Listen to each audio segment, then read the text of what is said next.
कर्पूरी गौरम करुणावतारम संसारे सारम भुजगेन्द्रहारम सदा वसंतं हृदयारे वन्दे भवं भवानी सहितं नमामि।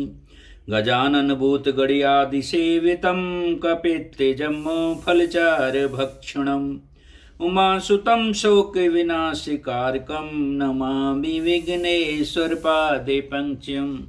तुमेव माता च पिता तुमेव बन्धो च सखा तुमेव विद्या द्रविणं तुमेव सर्वं मम देव तुमेव सर्वं। कल भोले बाबा और पार्वती जी की कथा सुनाई थी, आज उसी को आगे करेंगे। अब सती संताप में दुखी होकर भोले बाबा के वहाँ आ गई है। भोले बाबा की 84,000 वर्ष बाद समाधि टूटी है। उसके बाद की कथा। किन्नर नाग सिद्ध गंधर्वा बंधव समेत चले रे सुर सर्वा। विष्णु वृंच महेश विहाई चले सकल सुर जान बड़ाई। दक्ष के घर उत्सव है, उसमें भोले बाबा को नहीं बुलाया है, पर सब आकाश में देवी देवता जा रहे हैं। उन्हें देख के उमा बोली, भोले ये कहाँ जा रहे हैं? तो भोले ने बताया कि आपके पिताजी के घर एक यज्ञ है। अरे किन्नर नाग सिद्ध गंधर्वा बंधव समेत चले सुर सर्वा। विष्णु वृंच महेश विहाई चले सकल सुर जान बनाई। सती विलोके व्योम विहाना जात चले सुंदर विधनाना। सुर सुंदरी करें कलिगाना सुनत श्रवण छूटे मुन ध्याना। पूछे तब शिव कहे व्यखानी पिता जग्गे सुने कछ हरे सानी। जो मैं समय आइस देही कछ दिन जाए रहा मिस एही। पति पर त्याग हृदय दुख भारी कहे ननाज अपराध विचारी। बोली सती ही मनोहर बानी बेसंकोच प्रेम रस सानी। पिता भवन उत्सव परम जो प्रभु आयुष होय। तो मैं जाऊं कृपा यत्न सादर देखाऊं सोय। मेरे पिताजी के घर पर उत्सव है, अगर आपकी आज्ञा हो तो मैं देखने जाती हूँ, ऐसा माता सती ने बोला। अरे मंगल भवन अमंगल हारी द्रवहु सुदशरथ अजर विहारी। कहे हुनीक मोरहु मन भावा ये अनुचित नहीं नेवत पठावा। दक्ष सकल निज सुता बुलाई हमरे बैर तुम्हें विसराई। और बोले कैसे? बोले सुनो एक एक लाइन। कहो नीक मोर मन भावा। शिव जी ने कहा तुमने जो बात जो कही है मेरे मन को भी बहुत पसंद आई है, पर उन्होंने न्योता नहीं भेजा, मतलब बिना इनविटेशन के कहीं नहीं जाना चाहिए। तो बिना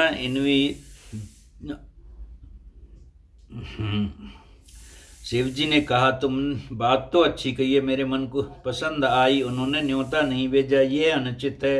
दक्ष ने अपनी सभी लड़कियों को बुलाया, किंतु हमारे वैर के कारण आपको नहीं बुलाया है और तुमको भी भुला दिया, तो इसमें जरा सोचिएगा। अरे ब्रह्म समा हम सन दुख माना ते अजयों करहे आपे माना। जो बिन बोले जाए भवानी रहो नसील सनो नंकानी। एक बार ब्रह्मा की सभा में हमने अप्रसन्न हो गए थे, उसी से वे अब भी हमारा अपमान करते हैं।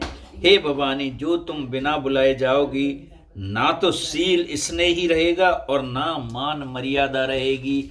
हमारा आपसे कहने का धर्म है, आगे आपकी मर्जी। तो पति पत्नी का धर्म कैसा होता है? पति बात कह देता है, आगे जो सुयोग युवती पत्नी होती हैं वो बात मान लेती हैं, पर कभी कभी ये स्त्री जाति की वो अपनी बात ऊपर ही रखती हैं, मानती नहीं है। जदब मित्र प्रभु पित गुर गेहा जाहो बिन बोले उन संदेहा। फिर भी बोल रहे हैं, माता पिता और गुरु के घर जाने में कोई भी न्योते की जरूरत नहीं है। जदब मित्र प्रभु पित गुर गेहा, माता के प्रभु के और गुरु के गेहा मंदिर और पिता के घर और गुरु के घर जाने में कोई वो नहीं है। जाओ बिना बोले हूँ न संदेहा, बिना बुलाए भी जा सकते हो। तदब विरोध मान जय कोई, तहाँ गए कल्याण न होई। कोई विरोध मानता उनमें भी तो फिर उसके वहाँ नहीं जाना चाहिए।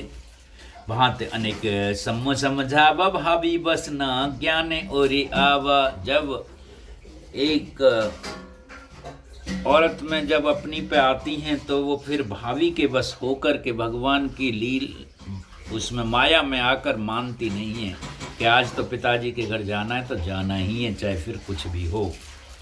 के प्रभु जाए ना बिन है बुलाए, ने भल बाते हमारे भाई। फिर शिव जी ने कहा यदि बिना बुलाए जाओगी तो तुम्हारे हमारी समझ में अच्छी बात नहीं होगी, ये हमारी समझ के बाहर है। कहीं देखा हर जतन बहु रही न दक्ष कुमार, और दिए मुख्य गण संग तबो विदा कीन तिरुपुरार। जब स्त्री नहीं मानती है तो पुरुष फिर अपना धर्म निभाता है, जैसे भोले ने निभाया। जब सती माता नहीं मानी तो फिर भोले ने क्या किया, कहे देख हर जतन बहु, बहुत प्रकार से समझाया। कह देखा हर जतन बहु रहे न दक्ष कुमार, दक्ष कुमार नहीं रुक रही हैं। दिए मुख्य गण संग तब विदा कीन तुरपुरार, तब 4-6 गण साथ में दे करके माता को विदा किया। उनसे बोला भाई इनकी सेवा करना, वहाँ जाके देख रेख करना। मंगल भवने अमंगल हारी, बहु सदशरते अजरे बिहारी। पिता बहन जब गई भवानी, दक्ष त्रास कहाँ न सन्मानी। सादर बल मिली एक माता, भगनी मिली बहुत मुस्काता। दक्ष न कछ पूछी कुशलाता, सतेश विलोक जरे सब गाता। सती जाय देखे तब जाग, कतक नदी सम कर भाग। तब चित चढ़े हो जो शंकर कहो, प्रभु अपमान समझ और देहु। पाछल दकना हृदय से व्यापा, जस ये भयो महाप्रतापा। अब क्या हुआ, पिता की बात नहीं मानी। भवानी जब दक्ष जी के घर पहुंची तो उसकी सारी बहन मुस्कुराती हुई इधर उधर चली जाती हैं, कोई मिल नहीं रही है।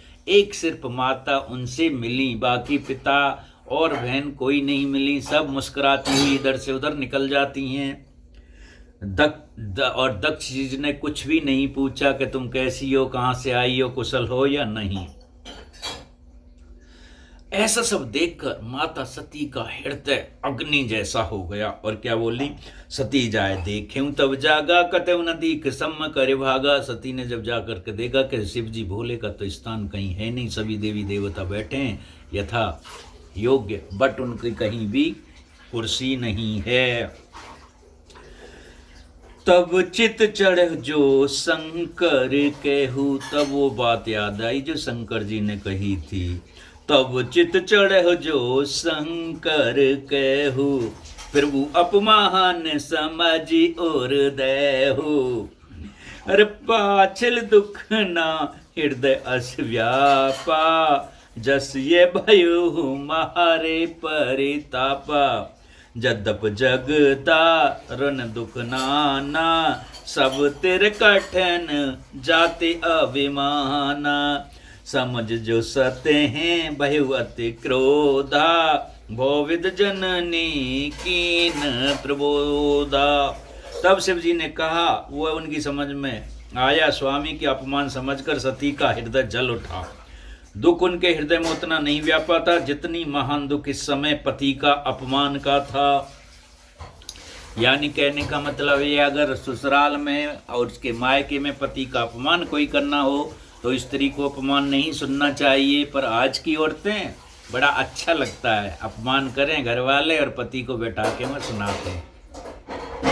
यदप जगत इनके अनेक प्रकार के दौरान दुख हैं, तदप जाति अपमान सबसे बढ़कर कठिन है। ये समझकर सती जी को बड़ा क्रोध आया और माता ने उन्हें बहुत प्रकार से समझाया, फिर अब समझ में कुछ नहीं आ रहा है। शिव अपमान न जाए से हृदय न होए प्रबोध, सकल सले हट हटक तब और बोली वचन से क्रोध। माता बहुत गुस्से में और कैसे बोली, परंतु उनसे शिव जी का अपमान सहा ही नहीं गया।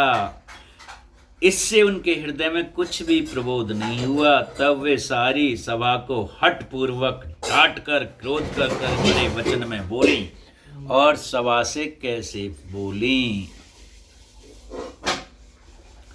सुनहु सभासद सकले मुनिंदा, सुनहु सभासद सकल मुनिंदा, कही सुनी